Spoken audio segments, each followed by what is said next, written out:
Welcome to Pete and Hannah's Watch List. I'm your host, Pete Mitchell. I'm here with my great co-host, Hannah. Hello, people. Hannah, we're here today for movie news. That's right. But before we begin, let us tell the viewers and the listeners what they should do. Could you pretty please leave a like and subscribe to our channel? Leave a comment down below your feedback on the show. Thoughts, feelings, comments, queries, all that jazz. Comments below. Hit the notification button and you'll get great content like this one, including What's Next, the show where we help you figure out what to watch next, Materialist, and How to Train Your Dragon. Oh. AFI Top 100 10-year visit, Grapes of Wrath. Whoa. Movie we'll never watch again. Depression. Wow.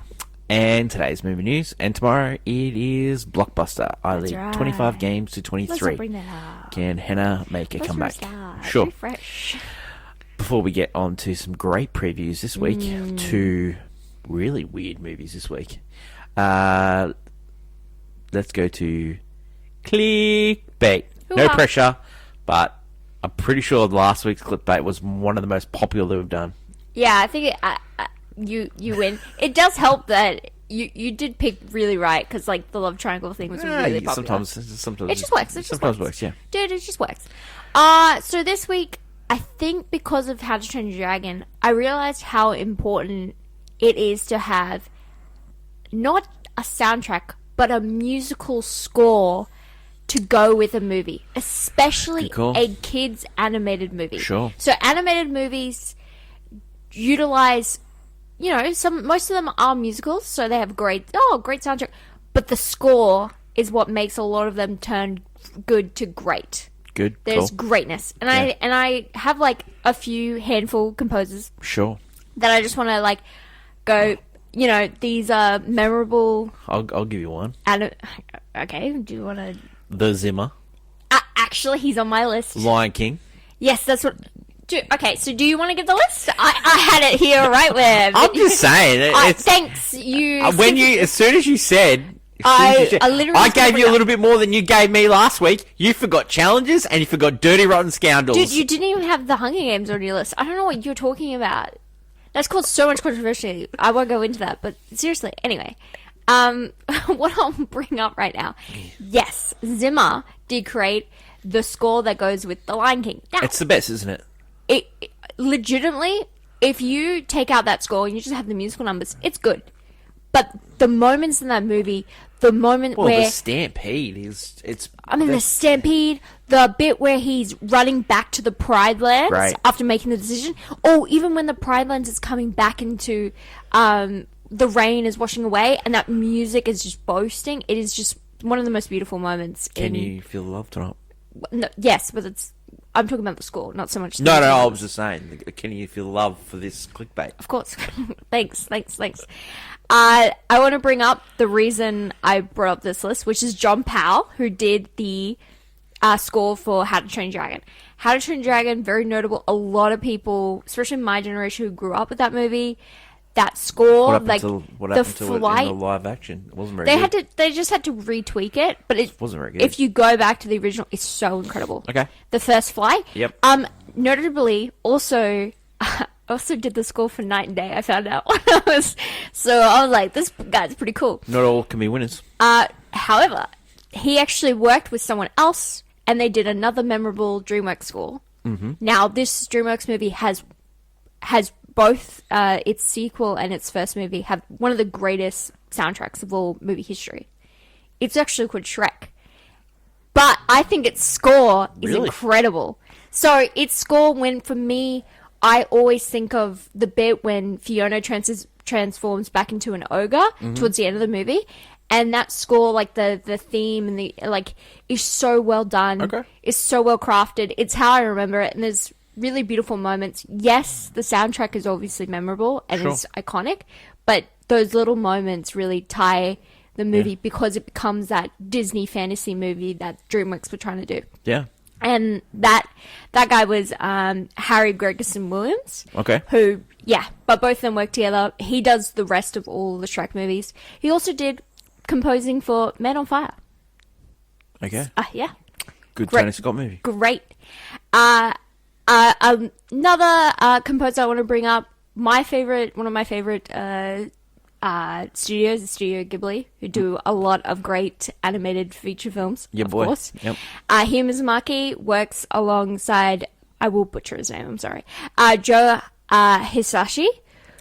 And his theming score for a lot of them are iconic. Spirited Away, Totoro, all of them are great. But for me, my favorite is Howl's Moving Castle. Oh, and Merry-Go-Round is... Sometimes you'll hear that in the strangest places. It got popular on TikTok for a bit. Like, it's just this melody, the score that goes again and again. It brings in that fantasy world, and it's so important. All of these movies with the fantasy elements are so important to have that, because it makes this world come alive.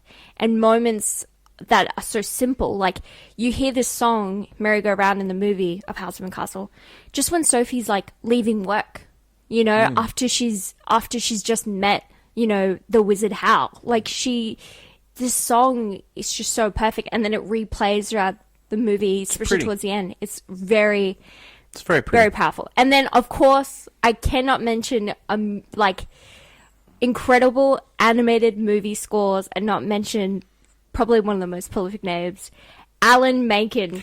Yes. When it comes to Disney, and you know what Disney Renaissance, of course, say it. I'm going to say it. It's the obvious say it. Beauty and the Beast. Of course. Alan Menken. I was waiting. I was like, where's... Yeah. That score is one of the greatest. It's a good score. If you had to say, okay, we have to rip out the musical numbers out of Beauty and the Beast, that movie is still great with just the score. Yeah. The piano theme at the start, telling the story, it's incredible. When Beast transforms, again, when you transform and you have that beautiful musical, like just that sound, everything comes together so brilliantly. And yeah, the moment when Belle is like going up to the West Wing and it's starting to get a lot darker, and the notes, it's so incredible. And it's one of the reasons why Hans Zimmer, he didn't want to do the Lion King. He didn't want to do Lion King. He just did it for his kid. And the only reason he did the Lion King, ended up doing it, he saw the scene with the father and the son when... Yeah, he realised, and he was like, that's kind of like... Yeah. That's kind of like, yeah, that situation. So, like, following the footsteps of Alan Menken, no one wanted to do it. Of course Even not. the Zimmer. No. Like, and... Of course, these great composers, you know, sometimes you have your musical numbers and Zimmer, but Menken, when it comes to like animated musical scores, like he's right there. Joe has to be right there, because I think if you go through all Ghibli's work, you go through his. It's music's so important in it, isn't it? Yes, and then also like but even if you go like Zimmer did The Lion King, but there is a lot of others who've done here and there. See, and I just think I think people forget how important music is. It's the backbone. A lot of the time, people think of the musical numbers, but it's the score sometimes music makes a movie. Score just makes it better. Even if you go back all the way when movies were just like silent pictures, they still had like someone playing the piano there, because music is so important to the organ. Yeah. To get you into that mood. I agree. Like, it's so important. And especially in animated feature films, I realized watching How to Train Your Dragon, that movie... That was what was missing, I reckon. Like, that soundtrack's there. It's the same one. And I think it's like just... I don't know if it was our theatre, because I think our theatre was playing up. Because there were some ads in the theatre that weren't synced right. So I don't know if it was our theatre. I don't know. But the score just wasn't impactful enough. Maybe. As in the first original movie, when all you could hear was that score, and it just... Oh, it was everything. Oh, well, maybe it's someone that's seen How to Train Your Dragon, the live adaptation. Maybe like, they can say, is it the same? Is the score good? Still good? But yeah. Let us know. Let us know your favourite animated scores, because I think, you know, there's a lot of great scores. Good ones. There's a lot of great scores. You mentioned some good ones there. I mean, yeah. But animated movies... It's very important for them to have scores, because I think they bring the world to life. The score for Snow White was good. The original Snow White? Yeah. That was good. Any you could go through most of early Disney. Pinocchio. Most of early Disney, and I'd be like, bam, bam, bam, perfect. Yeah. Well, let us know in the comments below. Let's go to my favourite segment, Hannah and Movie News. Come back to Movie News. This week, when a virus attacked, society fell. But we've got a movie, 28 years later, depicting the fact that people survived, people rebuild. However, when someone goes out to the mainland to see what's going on, they'll find that a mutation has hit the infected, but also other survivors. Pretty creepy. Pixar have a new movie out this week. It's called Elio. Boy meets alien, become best friends. However, the kid Elio, he somehow became Earth's galactic ambassador and meets all eccentric aliens and discovers a whole new universe, basically, and finds out who he's truly meant to be and what part he plays in it. That is what we're going to watch this week. Leave a comment down below on what you'll be seeing. Until next week, bye! Alright, Hannah. I don't think we've had two divergent movies this year. 28 years later and Elio. Could you get further away from the spectrum? Yeah. No, you couldn't. No, you couldn't. And we're in for a treat this week. We're also going to a short film festival this Saturday, so we're looking forward to that as well. And Very much so. We'll report back to you next week. Pete and Hannah's watch list on the road. Great times. Let's go to clickbait headlines, and everything is ramping up to some big premieres. We had the world premiere of Formula One. All the drivers were there. Martin Brundle was there. A lot of people are saying if you're an F1 fan, you probably won't like it, but if you don't like F1, you'll love this movie. It is a return to popcorn summer treat. I'm looking forward to it. Yeah, similar to Top Gun. So oh man, it looks like a banger soundtrack too. I'm loving that Tate McRae song. I love the idea that if you like Formula One, you don't like. But the people people are nitpicking about some of the rules. Like, some guy got into the car that it wasn't supposed to get in the car, and sorry, just weird stuff. Again, it's a movie, babes. Yeah, you have to get over that. Yeah, like Happy Gilmore, he putted around a bloody obstacle, like as if that was like, oh my god. Anyway, movies. Yeah, I know. I was bringing it up.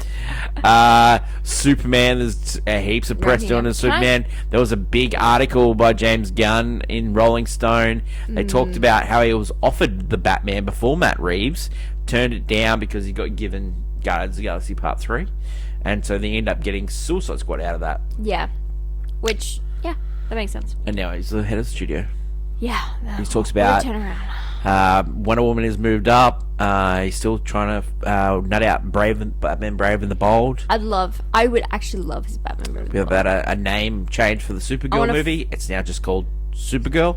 Love it. Probably because it was Supergirl World of Tomorrow. Which is just like Superman Legacy. Now it's called Superman. Well, hopefully. The Supergirl one, I liked the idea. That was because it's based off the actual comic that they were doing it. Yeah, I also love them ramping up the merchandise, so people are seeing the popcorn buckets to the movie, but also the actual toys. There's supposed to be a driver's helmet for the F1 one. It's not going to be released in Australia. Yeah, we're not getting anything. Boo. I'm going to be brutally honest. I would be so surprised if we get a Jurassic World, because that comes out first. The Cup game is just non-existent in Australia at the moment. Yeah. Non-existent. There's still, if you go to an event cinemas, they're still selling the Snow White stuff, because they couldn't get rid of it. You know why? It's god awful. Anyway, but yeah, I would like to say the merchandise, they are ramping that Crypto is the star of the show, to be brutally honest. And you know what? He is. Love the Crypto. But I also want to give a shout out to even Fantastic Four. They're finally bringing out the Hulk hands. They're bringing out the Thing hands, so you can get those big, massive hands. Okay. It's clobbering time all the time. All right. Yeah. Sure. Yeah, that's cool.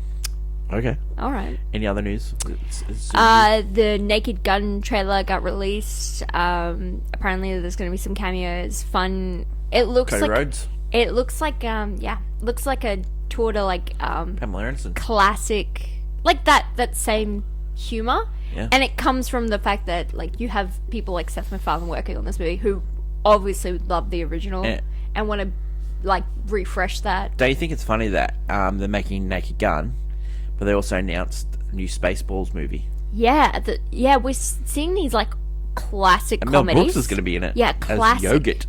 And apparently, Bill Pullman's going to be in it. And his son, Lewis. and also, what's his name? Rick Moranis is apparently returning If after he all these returns, years. that is huge. He might. Have you seen some of the clips for Spaceballs? Yes, a little See the bit. one where they comb in the desert? That's just classic humor. It's And when they're watching the VHS and they're watching the VHS, they're watching the VHS. Like it is funny because there's a lot more that's happened that they can make fun of. Just the trailer alone, like I know. the spoof trailer. But that's the thing, we haven't had a parody movie in a while. Well, we had a lot in the early 2000s. Yes, We they had were Scary huge. Movie, Epic Movie, Even, Not like, Another Teen Movie. Even the late Chris Evans was the in late 2010s, they still pumped out. They did like the Twilight ones, Yeah. Vampire Sucks, which was Twilight parody movies for Yeah. some reason. Yeah. But that's how big those ones were. Spider-Man one. It was called the Yeah. Dragonfly.